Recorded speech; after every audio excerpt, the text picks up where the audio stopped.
Los dos soldados. Oración, adifafun oyu apon mashasha, adifafun ara, adifafun eco, adifafun olara, oko iroso meyi, kaferefun olokun, kaferefun olofin. Ofrenda, 2 gallos, 2 palomas, pescado fresco, frijoles de carita, 2 cocos, 3 mazorcas de maíz, una vara de tela blanca y una máscara. Nota. Hay quienes darían un ojo solo por ver a otro quedarse ciego. La historia. Hace mucho tiempo, en un gran reino, vivían 2 soldados que servían en la corte del rey. Uno de ellos era envidioso, consumido por los celos, mientras que el otro era conforme, satisfecho con lo que la vida le ofrecía. Cada vez que el soldado envidioso pedía algo al rey, recibía solo una parte de su petición.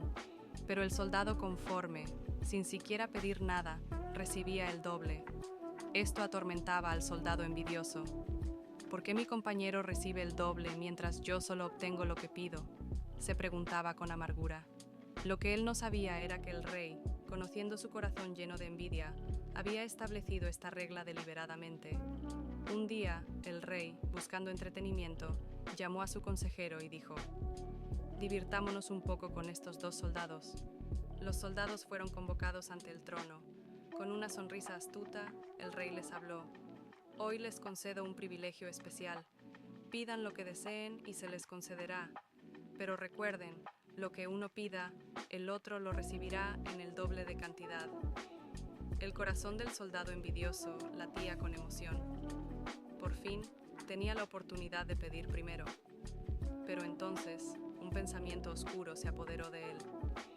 Si pido oro, mi compañero recibirá el doble. Si pido tierras, él tendrá el doble de territorio. Y si pido ser rey, él será el rey de reyes. Se quedó inmóvil, reflexionando, hasta que una idea maliciosa cruzó su mente. Una sonrisa cruel se dibujó en su rostro. «Ya sé qué pediré», susurró para sí mismo. Dio un paso adelante y con voz firme declaró: «Majestad, deseo que me quiten un ojo». Un silencio sepulcral cayó sobre la corte. El rey abrió los ojos con sorpresa y luego soltó una carcajada, seguido de las risas de los cortesanos. «Que así sea. Component placement», proclamó el rey. «Tu deseo será concedido, y según la regla, tu compañero perderá ambos ojos». El soldado conforme, ajeno a la traición de su compañero, pronto quedó completamente ciego. Pero el divino San Lázaro, quien había presenciado todo, llevó la noticia del acto malvado a Olofín, el supremo ser divino. Olofín, indignado por semejante injusticia, descendió a la corte real y con una voz que resonó como el trueno, proclamó: «¿Quién te dio el derecho de jugar con el destino de los hombres? Tú, que te sientas en un trono, ahora conocerás lo que es vivir en la oscuridad». Como castigo, el rey fue exiliado a la tierra de los ciegos. Pero Olofín aún tenía algo especial preparado para los soldados. Dirigiéndose al envidioso, Olofín decretó: «Quería ser rey, pues así será. Gobernará sobre la tierra de los ciegos, un reino de desesperación donde nadie ve y nadie puede escapar. Pero escucha bien, si alguna vez revelas el secreto de tu gobierno, el mar te tragará y te perderás para siempre». Luego, volviéndose hacia el soldado ciego, Olofín le dijo: «Has sufrido una injusticia y por ello recibirás redención. Reinarás en las aguas más profundas, donde todos los que allí habiten te rendirán tributo. Incluso la tierra de los ciegos, gobernada por tu antiguo compañero, te obedecerá.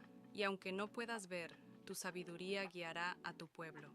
Así, el soldado envidioso quedó atrapado en un destino de frustración y miseria, mientras que el soldado ciego recibió un poder mayor del que jamás habría imaginado. Porque como Olofín decretó, el hombre que nació recto siempre se mantendrá en pie sin importar las pruebas que enfrente. Comentario final en lección aprendida. Esta historia nos deja una profunda lección sobre la envidia y la justicia. El hombre envidioso, en su afán de destruir a otro, terminó sellando su propio destino miserable. Creyó ser astuto, pero al final se convirtió en prisionero de su propia maldad. Mientras tanto, el soldado justo, aunque sufrió una injusticia, fue elevado por su destino. Esto nos recuerda que la paciencia, la humildad y la integridad siempre encuentran su recompensa, incluso cuando el mundo parece injusto. La envidia es un veneno, no solo ciega el corazón, sino que también oscurece el futuro. Si deseamos la caída de otro, podríamos terminar cavando nuestra propia tumba. Ahora, me dirijo a ti, querido oyente. ¿Qué opinas de esta historia? ¿Alguna vez has visto a la envidia consumir a alguien hasta el punto de destruirse a sí mismo? Déjame tu comentario y comparte tu reflexión. Si disfrutaste este relato, no olvides darle me gusta, compartir y seguir el canal para más historias llenas de sabiduría. Que tu corazón permanezca ligero, tu mente clara y tu camino iluminado con sabiduría.